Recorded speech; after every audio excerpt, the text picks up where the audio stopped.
اللهم صل على سيدنا ومولانا محمد. الحمد لله وسلام على عباده الذين اصطفى أما بعد فأعوذ بالله من الشيطان الرجيم بسم الله الرحمن الرحيم اهدنا الصراط المستقيم صدق اللہ العظیم. عزیزان محترم، یہ سورہ فاتحہ کی 5ویں آیت ہے. اس سے اوپر کی آیت ایاک نعبد و ایاک نستعین سورہ فاتحہ کی درمیانی آیت ہے، چوتھی آیت. یعنی شروع کی 3 آیتیں اور آخر کی 3 آیتیں، بیچ میں ایاک نعبد و ایاک نستعین.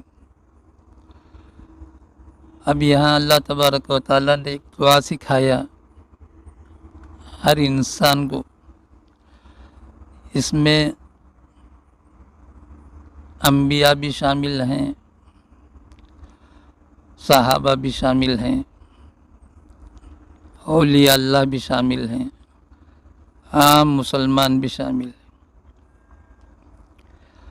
کیا اہدنا الصراط المستقیم، یا اللہ سیدھے راستے کی ہدایت فرما. ہدایت کا کیا معنی ہے؟ ہدایت کا معنی ہے کسی آدمی کو منزل مقصود کی طرف پیار و محبت کے ساتھ رہنمائی کرنا، یہ ہدایت ہے. یہ صرف اور صرف اللہ تبارک و تعالیٰ کا فعل ہے. البتہ اس کے کچھ درجات ہیں. پھر سے ہدایت کا معنی ذہن نشین کر لیں. کسی بھی آدمی کو منزل مقصود کی طرف پیار و محبت کے ساتھ رہنمائی کرنا، راستہ دکھانا. اب ایک ہدایت ہے، عام ہے، جو کائنات، مخلوق کی تمام اقسام، جمادات، نباتات، حیوانات، سب کو شامل.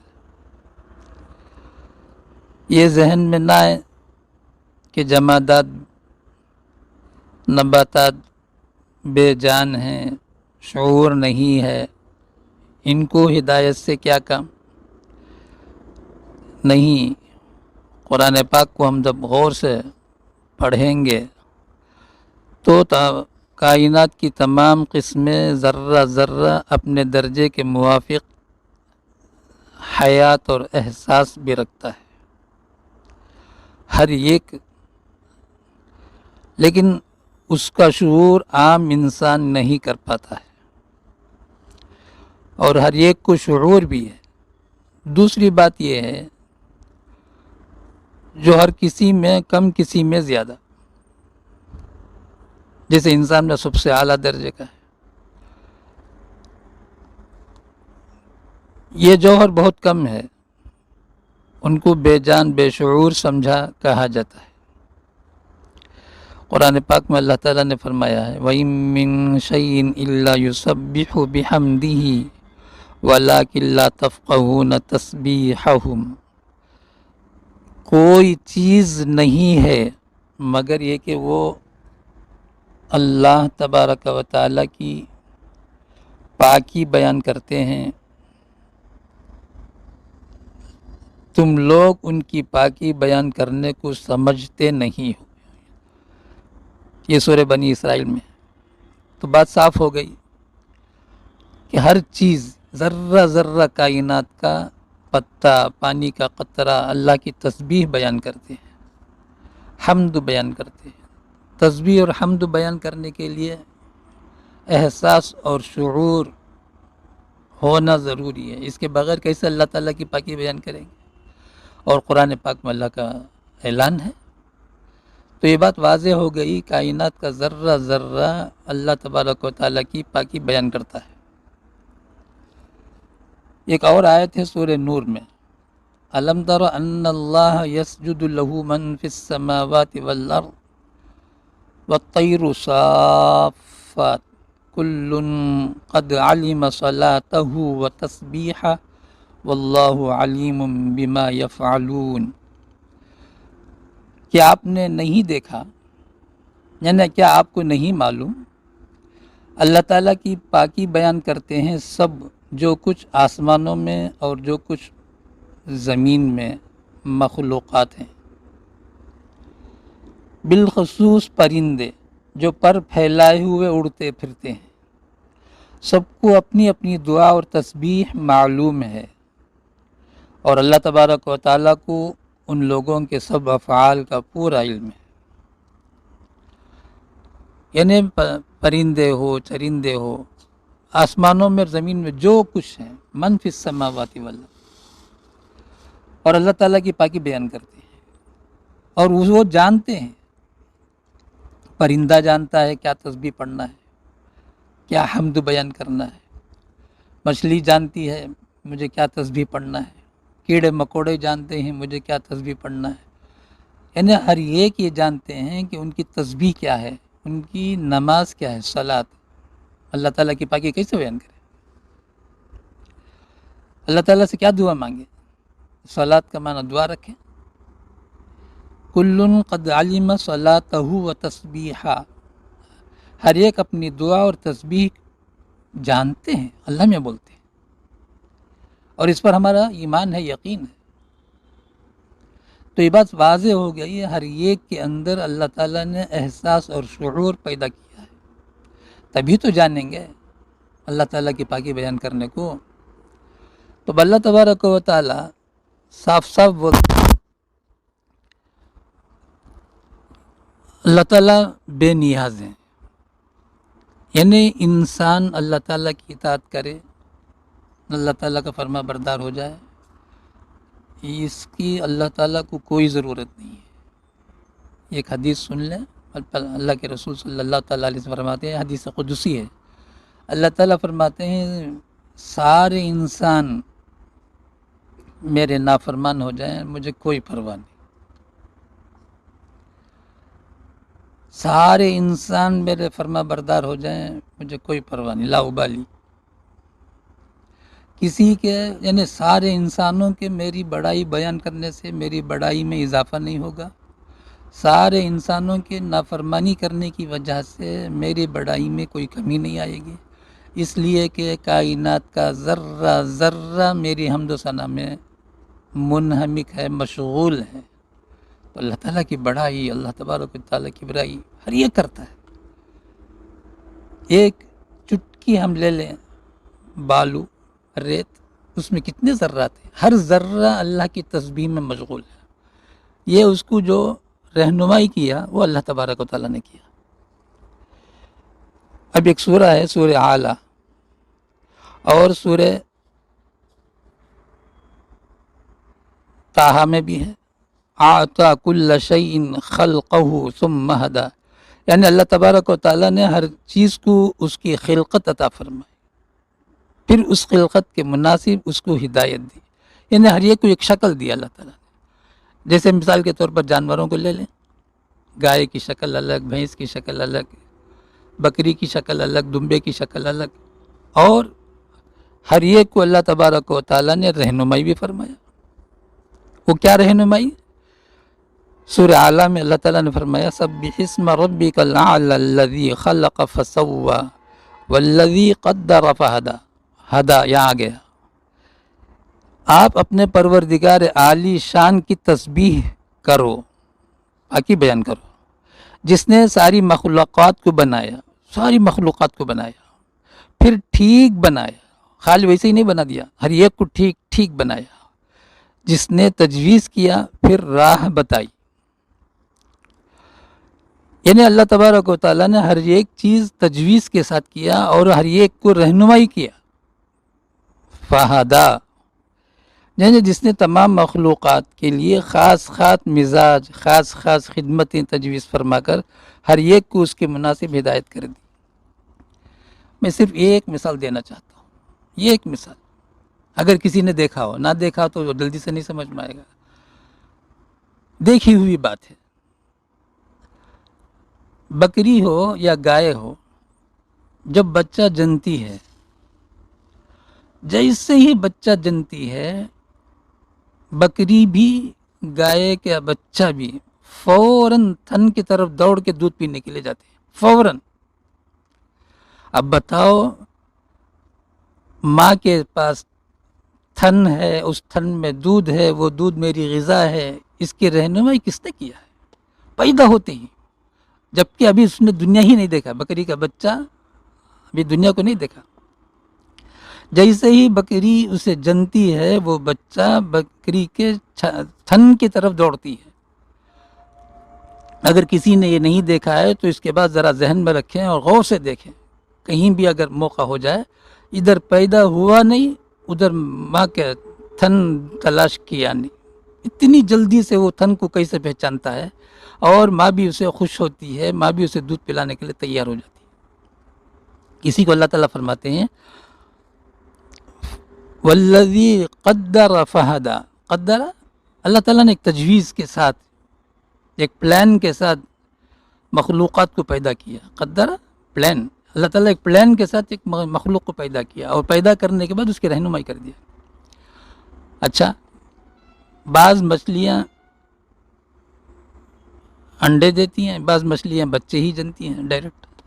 اب مچھلی بچے جنتے ہی وہ مچھلی تیرتی ہے، تیرنا اس کو کس نے سکھایا؟ ایسے ہی جتنی چیزیں دنیا کی سوائے انسان کے، انسان کا جب بچہ پیدا ہوتا ہے، نہ اس کا ہاتھ، نہ اس کا پیر، نہ اس کی آنکھ، نہ اس کا کان، کوئی چیز کام نہیں کرتا ہے، کوئی چیز کام نہیں کرتا ہے، سوائے انسان کے ہر مخلوق کے جب بچے ہوتے ہیں تو فوراً کام میں لگ جاتے ہیں، اپنے روزی کی تلاش میں چلنے لگتے ہیں، ہر مخلوق۔ ایک بے جان، ایک پرندہ، مثال کبوتر ہے، انڈا دیتی ہے، بچے نکلتے ہیں، آنکھ ابھی کھلتی بھی نہیں ہے، لیکن وہ منہ کھلے رہتی ہے کہ ماں لا کے مجھے چارہ کھلائے گی، نر مجھے چارہ کھلائے گا۔ یہ کون سکھایا اسے کہ بھئی منہ کھولیں گے تو ماں اور نر اور مادہ مجھے چارہ کھلائیں گے؟ لیکن انسان کا بچہ کچھ نہیں، بس رونا آتا ہے۔ یہ رونا اس کے بھوک کی علامت ہے، یہ رونا اس کے درد کی علامت ہے، یہ رونا اس کی تکلیف کی علامت ہے۔ باپ بھی سمجھتا ہے، ماں بھی سمجھتی ہے، فوراً متوجہ ہوتے ہیں بھئی اس تکلیف کو ہم کیسے دور کریں۔ اس کے علاوہ وہ کچھ جانتا ہی نہیں، لاکھ پکارو کان نہیں کام کرتا، حالانکہ کان ہے، انہیں سنوائی نہیں ہے، سننے کی صلاحیت نہیں ہے، آنکھ میں دیکھنے کی صلاحیت نہیں ہے، آنکھ تو کھلی ہے، دیدے بھی ہیں، نظر آتے ہیں، لیکن بلاؤ تو دیدے اس کے ادھر سے ادھر گھومیں گے نہیں، ہر چیز۔ تو اللہ تبارک و تعالیٰ فرماتے ہیں، نہ تم کو دیکھنا آتا تھا، نہ تم کو سننا آتا تھا، ہم نے تم کو دیکھنا بھی دیا، سننا بھی دیا اور سمجھنا بھی دیا۔ قرآن میں اللہ تعالیٰ پارے 14 میں فرماتے ہیں وَجَعَلَ لَكُمُ السَّمْعَ وَالْأَبْصَارَ وَالْأَفْئِدَةَ، کیا مانا؟ انسان کو تو پیدا کر دیا، یہ چیزیں دھیرے دھیرے دھیرے اللہ تبارک و تعالیٰ اس کے اندر پیدا کرتے ہیں۔ وَجَعَلَ لَكُمُ السَّمْعَ وَالْبَصَرَ اس کے بعد اللہ تعالیٰ قَلِيلًا مَا تَشْكُرُونَ، پھر بھی تم میں سے بہت تھوڑے شکر گزار ہیں، تھوڑے شکر گزار ہیں، اور کثیر تعداد میں ناشکرے ہیں، یعنی نافرمان ہیں۔ تو اللہ تبارک و تعالیٰ جسے بھی پیدا کرتا ہے ایک احساس، ایک شعور اس کے اندر پیدا کرتا ہے۔ اس احساس اور شعور کا ایک دوسرا درجہ ہے ہدایت کا۔ وہ سب سے پہلے تو انبیاء علیہ السلام کرتے ہیں، قرآن پاک کرتا ہے، اللہ کے نیک بندے کرتے ہیں۔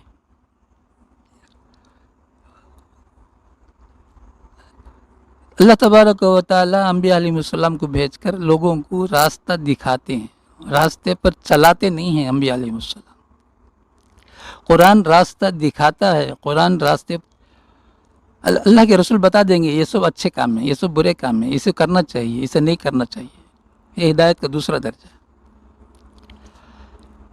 بہت ساری مثالیں ہیں، صرف ایک مثال ذکر کرنے کو جی چاہتا ہے. حضرت رحمت دو عالم خاتم النبیین والمرسلین رحمت للعالمین صلی اللہ تعالیٰ علیہ وسلم کا ساتھ دیا ابو طالب نے. کتنا ساتھ دیا، کتنا ساتھ دیا. اللہ اکبر، اللہ اکبر. مثال مشکل ہے دنیا میں. چچا بھتیجے پر اتنا فریفتہ ہو، چچا بھتیجے پر اتنا فریفتہ ہو، تاریخ میں سوائے ابو طالب کے کوئی نہیں ملے گا. ابو طالب کا وقت آ گیا تو اللہ کے رسول صلی اللہ تعالیٰ علیہ وسلم کی خواہش ہے، تمنا ہے، بے حد تمنا ہے کہ وہ ایمان لے آئے. فرما رہے ہیں چچا جان کلمہ پڑھ لو، چچا جان کلمہ پڑھ لو. یہ راستہ دکھانا ہے، راستے پر چلانا نہیں ہے. چلانا ہوتا تو کلمہ پڑھ لیتے، اور بغیر کلمہ پڑھے روح نکل گئی تو اللہ تعالیٰ نے آیت نازل فرمایا تسلی دینے کے لیے اپنے حبیب کو، انک لا تہدی. یہی ہے اے نبی، اے محمد، آپ جسے چاہتے ہیں ہدایت نہیں دے سکتے ہیں. انہیں ہدایت کا وہ معنی کہ آپ راستہ نہیں دکھا سکتے ہیں، راستہ نہیں چلا سکتے ہیں. آپ دکھا دیں گے بھی یہ راستہ ہے، کلمہ پڑھ لو، تمہارے لیے ایک راستہ بڑا آسان راستہ ہے. اتنا ہی نبی بتائیں گے، قرآن یہی بتائے گا.